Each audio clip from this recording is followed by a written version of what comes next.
on est en fait dans une digression de la Gemara qui a finalement quasiment plus rien à voir avec ce à quoi on s'intéressait, en l'occurrence, quelles sont les opinions des Dayanim à prendre en considération. Et le chidouche qu'on apprenait, enfin le chidouche, ce que la Gemara disait, c'était que si deux opinions étaient identiques, mais qu'elles avaient chacune d'entre elles une source de la Torah qui était différente, on ne pouvait pas les cumuler, les considérer comme étant deux opinions à retenir pour le décompte justement des voix, parce que deux opinions identiques qui proviendraient chacune d'une source différente signifie en réalité que probablement l'une d'entre elles est fausse. Non pas l'opinion, mais la source dont provient cette opinion. Parce que le principe veut qu'il n'y a pas deux sources différentes de la Torah qui vont dire une seule et même chose. Le contraire est vrai. D'une même source, il peut y avoir différents enseignements qui seraient appris, comme on avait vu, hein, pour Répati, Shefot 7, c'est là, le Passouk, etc., le marteau qui fait gicler une multitude d'éclats en frappant la roche, etc. Ainsi, il en est de la Torah, d'un même Passouk, d'une même source. Il y a un foisonnement d'enseignements qui peuvent en sortir. Bon, vous avez compris l'idée. Et la Gemara, elle s'employait à rapporter, à se demander, bon, mais quels sont les cas de figure où de sources différentes, on serait en présence d'un même enseignement, d'après certains maîtres. Donc, on avait rapporté Rabban Gamiel et Rabbi Yoshua par rapport à Kol Mishala lo Yered. On peut rappeler que Imala lo Yered, ce qui a été déposé sur le Misbéach, n'en descendra pas, même si ça a été frappé d'un psoul en passant, etc. Ce serait la même chose. Ce à quoi on disait non, mais il y a quand même une différence entre Rabbi Akiva et entre Rabban Gamiel et Rabbi Yoshua au sujet du dam et des nesachim, du sang et des libations, que puisque l'un il apprend de Misbéach et que l'autre il apprend des ishim, du feu, donc il y a quand même une différence. On ne peut pas considérer que c'est véritablement le même enseignement de deux sources différentes. Donc la Gemara, elle était passée à une autre tentative de cas, enfin oui, où il y avait une marque loquette qui apparaissait entre, c'était qui? C'était Rabbi Yossi Aglili et Rabbi Akiva, je crois. C'est ça, et Rabbi Akiva. Donc on était la Dalet à Moudbet. Et alors, ce qui était débattu ressemblait beaucoup à ce qu'on vient de dire par rapport à Rabban Gamiel et Rabbi Yoshua. Et venez, on reprend peut-être à partir de là, c'est plus simple. Alors voilà, je vous propose de reprendre à partir de la dernière ligne de l'Amed Dalet à Moudalef. Tout en bas, la dernière ligne de l'Amed Dalet à Moudalef. Voilà. Donc, autre proposition, autre tentative de Rav Papa de rapporter un cas où de différentes sources, donc en l'occurrence de deux sources différentes, on serait en présence du même enseignement, donc deux maîtres qui diraient la même chose à partir de deux sources qui sont différentes. C'est ce que rapporte la Braïta qui va rapporter Rav Papa. Et là, Rav Papa, seulement il a dit Rav Papa, Kedetania, selon ce qu'on a enseigné dans une Braïta, Rabbi Yossi Agli Omer, Rabbi Yossi Agli dit, Mitor Sheneemar, du fait qu'il soit dit, Kol Anogea Bamisbeach Nikdash. Il y a un pasouk dans la Torah qui dit, alors je vais vous le montrer dans la Torah, peut-être ça sera plus simple, je vais chercher avant, dans Shemot Kaftet, donc Shemot Kaftet, c'est Parashat Tetzavé, en plus c'est la Parashat de cette semaine, donc ça tombe très bien. Alors, voilà, je vous lis le pasouk dans sa totalité. Vezeh asher ta'aseh ala misbeach, et voici ce que tu feras sur le misbeach, sur l'autel. Kevasim beneshana, shnaim layom tami, d'accord, donc les kevasim, les moutons, beneshana âgés d'un an, deux quotidiens, tami, d'accord, ce sont les fameux korbanot, le korban tamid, le korban quotidien qui était le matin et le soir. Vous dites, ceux qui sont sérieux, qui font les kétorettes tous les jours, il rapporte ce truc-là, c'est le passage d'après. Et takevesechat va boker, et takevesachnita ben arbaim. D'accord, les psukim que vous connaissez par cœur. Donc, ça c'est ce qui introduit la paracha là. Non, mais attendez, excusez-moi. Kol hanogea bamizbeach. Attends, il est où ce kol hanogea bamizbeach? Il est où ce pasuk là? Kol hanogea bamizbeach. Vous pouvez me donner la référence, là, vous avez la référence des pasuk, vous tout en haut. Kaftet, quoi? La Medzaïn. Chazak, c'est le Chazak, c'est le passouk d'avant en fait. Voilà. Shivat Yamim Techaper à la Misbear, Vikidashta Oto. Donc, ça parlait des. Voilà, durant les 7 jours, vous savez, l'inauguration, etc. Veaya Misbear Kodesh Kadashim. Le Misbear sera donc Kodesh Kadashim.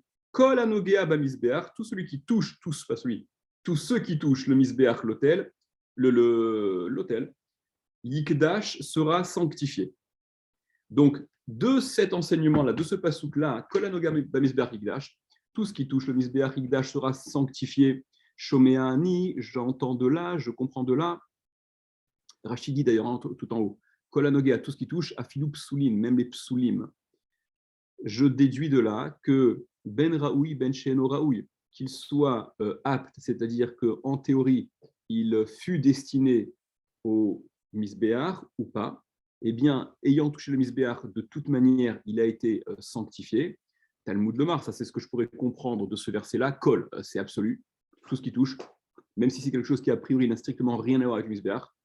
Talmud Lomar, c'est ce que vient d'apprendre. Le passouk que je vous ai lu, le passouk qui suit là, Kevasim, on cite les Kevasim, les moutons. Ma Kevasim Re'ouyin, Af Kol Raoui. De la même façon que les Kevasim, ce sont les variétés animales qui sont a priori aptes, destinées à se retrouver sur le Misbéar. Alors, ainsi en est-il de tout ce qui est apte, qui est Raoui, qui est destiné en théorie à être sur le Misbéar. Ça n'est que de cela dont il s'agit que, en touchant le Misbéar, alors c'est, entre guillemets, contaminé, mais dans le sens de Kedusha, et donc ça reste sur le Misbéar. Rabbi Akiva Omer, Rabbi Akiva, lui, il dit, alors en fait, il va dire la même chose, mais il l'apprend d'une autre source.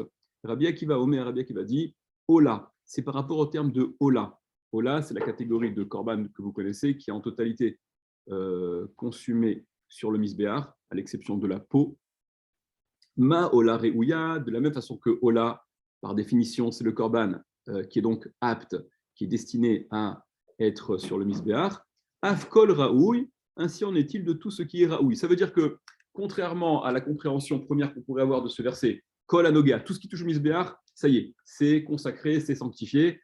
Alors, c'est justement la limite que vient mettre la Torah, d'après Rabbi Yossi Aglili, en citant immédiatement après les Kevasim, qui sont ce qui, en principe, est apte à être sur le Misbéar. D'après Rabbi Akiva, il faut mettre la même limite aussi. Non, n'est sanctifié que ce qui a touché le Misbéar, mais qui, en théorie, peut être et apte également au Misbéar.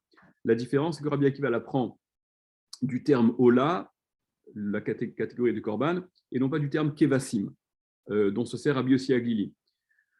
Rashi, Shomea Ani, donc j'aurais pu comprendre, donc Ikdash, le Ikdash, tout ce qui touche au Misbéar sera sanctifié, Ikdash, Velo Yered, et ne descendra pas. Il faut voir la différence que ça. Quelle est la différence par rapport à ce qu'on avait dit juste avant, la marque précédente entre Rabban Gamiel et Rabbi Yoshua. La Gemara dans Zvachim, elle explique la différence qu'il y a entre ces deux marloquot. Shomea Ani, j'entends de là. Ben Shenire, Ben Shelonire, donc Kol, c'est absolu. Je pourrais en déduire qu'il s'agisse de quelque chose qui a à voir avec le Misbéar ou qui n'a strictement rien à voir. Kegon, comme par exemple dit Rashi, c'est or ou de vache. Ben, c'est or ou de vache, le vin et le dvash et le miel, puisque explicitement la Torah exclut Kichol seor vechol devash au taktiru mimenu shel Hashem. D'accord, c'est aussi dans les Ketoret qu'on lit là. Tout le vin et tout miel, l'otaktiru n'est jamais sujet à la combustion sur l'autel. Donc j'aurais pu comprendre dans un premier temps que tout est concerné, colle, tout. Et donc c'est ce que vient d'apprendre Talmud Omar, je passe à la suite de Rashi directement, Talmud Omar, c'est ce que vient d'apprendre Kevasim, le terme Kevasim qui suit, des Samirle, qui est donc juxtaposé à ce verset-là, Kol Anoga, tout ce qui toucherait, et on dit le passage qui suit, par exemple, Kevasim Beneshana, truc, donc des Samirle qui est juxtaposé, Veze Asher Taase ala Misbéar, voici ce que tu feras sur le Misbéar, Kevasim Beneshana, les Kevasim, âgés d'1 an, etc. Donc ça c'est de ce terme-là, Rabbi Yossi Aglili apprend la restriction que n'est consacré, et donc ne descend pas du Misbéar, si ça a été au contact du Misbéar, que ce qui en théorie est apte au Misbéar. Rabbi Akiva apprend la même chose du mot Ola, dernière grande ligne de Rashi, là, Ola, Be'aukra namiktiv. Dans ce même verset, c'est également écrit. Alors, ce n'est pas écrit dans le même verset, je crois. C'est écrit un peu plus loin. Bon, ce que Rashi veut dire, sans doute, c'est dans le même. Dans le même où est-ce que c'est marqué, Ola ouais, 3 versets plus loin, à peu près là. Olat Tamid, les Dorotechem, etc. Bon, c'est dans le même contexte, d'accord. C'est dans le même contexte. Alors là, voilà, on est en présence d'un même enseignement qui provient de 2 sources différentes, semble-t-il. L'Agmara dit Vetarvayou, les deux, aussi bien Rabbi Akiva que Rabbi Saglili, Maïka Mema'atu, qu'est-ce qu'ils excluent avec leur enseignement? Psoulé. Ils excluent donc les psoulim, ceux qui ne sont pas aptes à être sur le misbéach. Mar Maïtela Mikvasim ou Mar Maïtela Meola. Un l'apprend de Kvasim, l'autre l'apprend de Ola. Ve'amar Ravada Barava. Ah, mais voilà qu'il a dit Ravada Barava. Ola Taof Psula. Le korban Ola, qui proviendrait d'une catégorie de volaille. Psula, qui a donc été invalidé. Ika Benayou, il y a entre eux. Ça veut dire, non, ne dis pas que Rabbi Akiva et Rabbi Yossi Aglili sont exactement à l'unisson par rapport à toutes les conséquences halachiques, malgré le fait qu'ils apprennent de 2 sources différentes. En réalité, il y a un point de désaccord entre Rabbi Akiva et Rabbi Yossi Aglili, donc on ne peut pas considérer qu'ils déduisent strictement la même chose de 2 sources différentes, parce que les sources différentes dont se sert chacun a pour conséquence une marloquette, un désaccord sur un point précis. Alors c'est vrai que c'est un petit point qui est pas très, mais c'est déjà suffisant pour dire qu'ils ne disent pas la même chose. Et c'est ce que dit Ravada Barava. La marloquette, elle sera sur Olataof. Vous savez que les korbanot, c'est la dernière Mishnah il y a plein de Mishnayot dans Zvachim qui parlent de Ofot, etc. pour les korbanot. Mais la dernière Mishnah non, pas dans Zvachim, dans Menachot, qui dit que le korbanola, il peut être fait donc de ce qu'il y a de plus cher, de plus précieux, d'accord, kévassim, truc. Sinon, ça peut être de Ofot, de la volaille qui est déjà beaucoup moins cher. Et si vraiment il n'y a pas, ça peut même être à partir de farine, donc ce qui coûte rien. Voilà. Et d'accord, l'enseignement que la Mishnah déduit de là-bas, l'enseignement que vous connaissez tous, d'accord, qu'on fasse beaucoup, qu'on fasse peu, l'essentiel c'est de mettre la kavana, que la noblesse du cœur, l'intention, elle soit les Shem Shamaim. Okay, quoi qu'il en soit, le off, donc le Shnetorim au Bene Yona, d'accord, dont parle la Torah, qui peuvent faire l'objet de Korban Ola, dit Ravada Barava que si il s'agit d'une Ola, mais qui provient d'un off, d'une catégorie donc d'oiseaux, qui a été invalidée, Ika Benayou, là ils ne sont pas d'accord, il y a Benayou entre eux, qui est donc la différence, ce sur quoi ils ne sont pas d'accord. Man de Maïtela Mikvasim, celui qui apprend son enseignement de Kvasim, du mot Kvasim, Kevasim, si ce sont des corbanotes qui proviennent de la catégorie de ces animaux-là auxquels appartiennent les Kvasim, alors ok, en touchant le misbéach, il est sanctifié, il n'en descendra pas. Aval, mais Olataof, si le corbanola provient d'un off, un colombe, pigeon, truc, l'eau, alors celui-là, il n'est pas sanctifié. S'il n'était pas saoul entre-temps et qu'il a tué le misbéach, il n'est pas pour autant sanctifié et donc il en redescend. Ou man de maïtela meola, mais celui qui déduit de Ola, c'est Rabbi Akiva en l'occurrence, afilo olataof nami, même le korban Ola qui provient d'un off, il est concerné par cette règle-là que s'il touche le misbéach, même s'il a été invalidé auparavant, il n'en descendra pas parce que tout ce qui touche au misbéach, l'ikdash, sera sanctifié. Donc, façon de dire de l'Agmara, ne me ramène pas ce cas comme venant illustrer ce principe auquel on s'intéresse. Depuis tout à l'heure, je vous dis, on est dans une digression qui n'a plus rien à voir avec notre histoire de Sanhedrin. Là. Okay, mais c'est simplement, voilà, on essaie de trouver un cas de figure où des enseignements identiques, un seul même enseignement proviendrait de 2 sources différentes. Donc on a dit, c'est même pas de là, puisque là, tu vois qu'ils sont en désaccord sur les conséquences. Et là, Maravashi, seulement il a dit Ravashi, donc autre tentative de trouver un cas où, encore une fois, un enseignement identique de 2 sources différentes, Kedetania, selon ce qu'on a enseigné, Dam Yechashev la Ishaou, Dam Shafar. Alors, cette histoire, de quoi ça parle? Ça, c'est dans Vaïkra, comme vous pouvez le voir dans la marge. C'est dans Parashat Haremot. Ça parle de l'interdiction, ce qu'on appelle les shrouterhouts. Shrouterhouts, ce sont les corbanotes qui ne peuvent pas être égorgés à l'extérieur de l'enceinte du Mishkan, du Beth Amikdash, etc. Alors, dans la Torah, voilà, Ve'el petach El Moed lo evio leakriv korban Hashem. Voilà, ceux qui n'auraient pas apporté donc dans l'enceinte du El Moed le korban, Ifne Mishkan Hashem, devant le sanctuaire de Dieu. Dam Yechachev la ish haou. Alors, c'est quoi? Dam, le sang, sera considéré à cet homme-là qui a shrité à l'extérieur de l'enceinte prévue à cet effet. Donc, il est à l'extérieur du Mishkan, du Beth Amikdash. Et donc, c'est quoi Dam Yechachev la ish haou? C'est il est comme s'il était chayav mita. Dam Shafar, le sang il a versé, là où il fallait pas qu'il le verse. Venichrat Aishaou, je vous lis le passage dans la Torah, hein, c'est pas dans la Gemara. Et donc il sera Venichrat Karet, il sera retranché, il est chayav Karet, la peine de retranchement. Cet homme-là, Mikerev Amo, du sein de son peuple. Alors, de l'extrait de Pasouk, Dam Yechachev Laishaou, Dam Shafar, il est considéré, regardez Rachid va l'expliquer mieux que moi. S'il dit quelque chose, évidemment. Non, ok, il va dire après. Donc, il est considéré, cet homme-là, comme étant Chayav Mita, comme si son sang était demandé, sa vie était demandée, parce qu'il a versé le sang. Alors, c'est quoi cette répétition-là? Dam Yechachev Laeshaou, Dam Shafar. Le sang lui est considéré, son sang lui est considéré comme étant. C'est une tournure qui désigne la peine de mort, même si évidemment on ne parle pas d'une peine de mort effective, on parle d'une peine de mort bidé shamaïm. Donc, c'est quoi cette répétition? Dam Shafar, le sang il a versé. Ben oui, s'il a shrité à l'extérieur, c'est qu'il a versé du sang.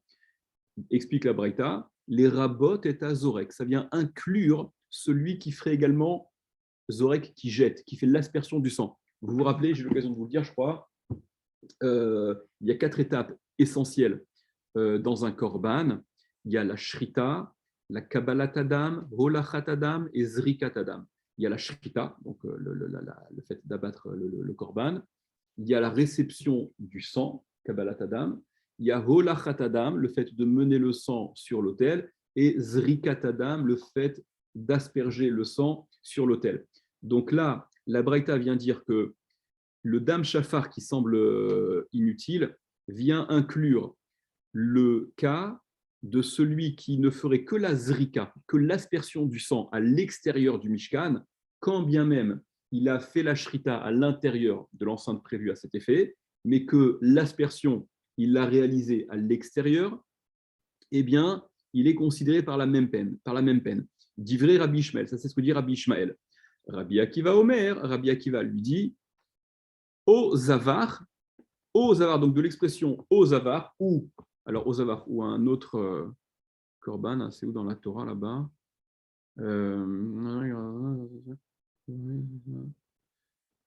Ça doit pas être très loin. Bon, ça doit pas être très loin, mais je le. Ah, bah, c'est ça. Voilà, 2-3 psukim après, à peu près, je sais pas, 2-3-4. Valem Tomar, Ishishmet Israël, Minager, Asher Betocham, Asher Yale Ola, voilà. Asher Yale Ola, de celui qui amènerait donc un Ola, au Zavar ou autre catégorie de Korban. Donc, de cette répétition-là, au Zavar, en tout cas de ce supplément-là, de au Zavar ou un Korban, les Rabot et Azorek, ça vient également inclure, d'après Rabbi Akiva, celui qui fait la Zrikat Adam à l'extérieur de l'enceinte du Mishkan, qu'il est également concerné par la peine de Karet. Alors la Gemara dit, Vetarvayou, là voilà, tous les deux, Maïka Marbou, qu'est-ce qu'ils viennent inclure avec leur enseignement? Qu'est-ce qu'ils viennent inclure comme étant aussi concerné par la peine de Karet? Zrika, n'est-ce pas que c'est l'aspersion du sang que tous les deux viennent inclure avec leurs sources différentes? Mar Maïtela Midam, l'un l'apprend de la porte de Dam, de sang, d'accord, Dam Shafar, pardon, Maïtela Midam Yechachev, de Dam Yechachev, donc apparemment c'est cette expression-là, dame lui sera considérée, ou mar maïtela, et l'autre la prend, mi au zavar, de l'expression au zavar, ou bien zavar, c'est Rabbi Akiva ce qu'on a vu. Ve'amar Rabbi Abaou, il a dit Rabbi Abaou. Donc voilà, apparemment, on est dans un cas où il y a un enseignement identique, problème de deux sources différentes. Ve'amar Rabbi Abaou, mais voilà qu'il a dit Rabbi Abaou, Shachat Vezarak Ika Benayou. Non, il y a une marloquette entre eux, leurs différentes sources pour apprendre ce qu'ils apprennent débouchent là encore à une marloquette, donc on ne peut pas dire que c'est strictement le même enseignement. Quelle marloquette y a-t-il entre eux? Shachat Vezarak. Dans le cas où il a fait non seulement la shrita, mais également la zrika, donc l'aspersion du sang, à l'extérieur de l'enceinte prévue réservée à cela. Ika Benayou, il y a entre eux, et donc objet de marloquette, quelle est-elle? Les divrei Rabbi Ishmael, d'après Rabbi Ishmael, Eno chayav ela achat, il n'est chayav qu'à un seul titre. Il n'est chayav, alors c'est quoi un seul titre? Est-ce qu'il a transgressé un seul lave? Est-ce qu'il est chayav d'un seul karet? Prenons Rashi. Ozavar. Voilà, Shachat Vezarak, vous l'avez 2, 4, 5, 5e petite ligne de Rashi. Shachat Vezarak, celui qui a shrité, donc qui a fait la shrita Vezarak et qui a aspergé le sang. Be'elem Echad, dans la même ignorance, les Rabbi Ishmael, d'après Rabbi Ishmael, Eno Chayav et la Chatat Achat, voilà, il n'est Chayav qu'un seul korban Chatat. On parle d'un cas où ça a été fait Béchogeg, évidemment. Hein. Comme vous le savez, le Korban Khatat ne vient sanctionner, réparer, voilà, qu'une faute qui, sur le principe, elle est soit karet, soit même mita parfois. Et dans la mesure où ça a été Béchogeg, alors c'est le Korban Khatat qui vient expier. Donc, d'après Rabbi Ishmael, celui qui aurait transgressé les deux interdits de Shrita et de Zerika dans la même ignorance, ne sera chayav qu'un korban khatat, des maïtélé, parce qu'il déduit les orek, le cas de zorek, de celui qui asperge, mi karet, du karet, dirtiv beshochet, qui est écrit au sujet de shochet, c'est-à-dire que Rabbi Ishmael, le venir reta que je vous ai lu tout à l'heure, le venir rata ishaou, il sera retranché, il sera chayav karet, cet homme-là, Rabbi Ishmael l'apprend, ce venir rat, ce karet-là, il est évoqué dans le verset qui désigne, qui explicitement aussi bien celui qui est shochet, que celui qui l'inclut, qui serait zorek, qui ferait l'aspersion du sang. Donc, du même verset, il y a ce karet qui est en facteur des deux transgressions. Vekevan dechad karet, et puisqu'il y a un seul karet, vechad lav et un même lav à tarvaïou sur les deux, donc le lav, c'est l'interdiction, l'expression de l'interdit. Le karet, c'est le onesh, la peine qui vient sanctionner cette transgression-là, puisque ce lav et ce karet sont en facteur des deux transgressions. En chiluk khatat benehem, il n'y a pas à diviser le korban khatat, un pour chacun, une pour chaque transgression, qui avdinu be'elem echat, quand ça a été transgressé dans la même ignorance. Ou le Rabbi Akiva, mais pour Rabbi Akiva, revenez à la Gemara, hein. Les durées Rabbi Akiva, mais d'après Rabbi Akiva, chayav shtaim, il serait chayav de deux korban khatat. Rashi, ou le Rabbi Akiva, d'après Rabbi Akiva, des Yalif Zorek Mikaret, qui apprend donc l'interdiction de celui qui jette l'aspersion du sang, Mikaret dirtiv Gabé Ma'ale, au sujet à propos d'un karet, un autre karet qui est évoqué au sujet de celui qui amènerait un korban, donc un autre pasouk, quoi, le pasouk que je vous ai lu avant. Avouliou Shochet des Zorek, Shnekritot, donc Shochet et Zorek, ce sont deux karets indépendants, Vechayav Shtaim, et il est donc Chayav à double titre.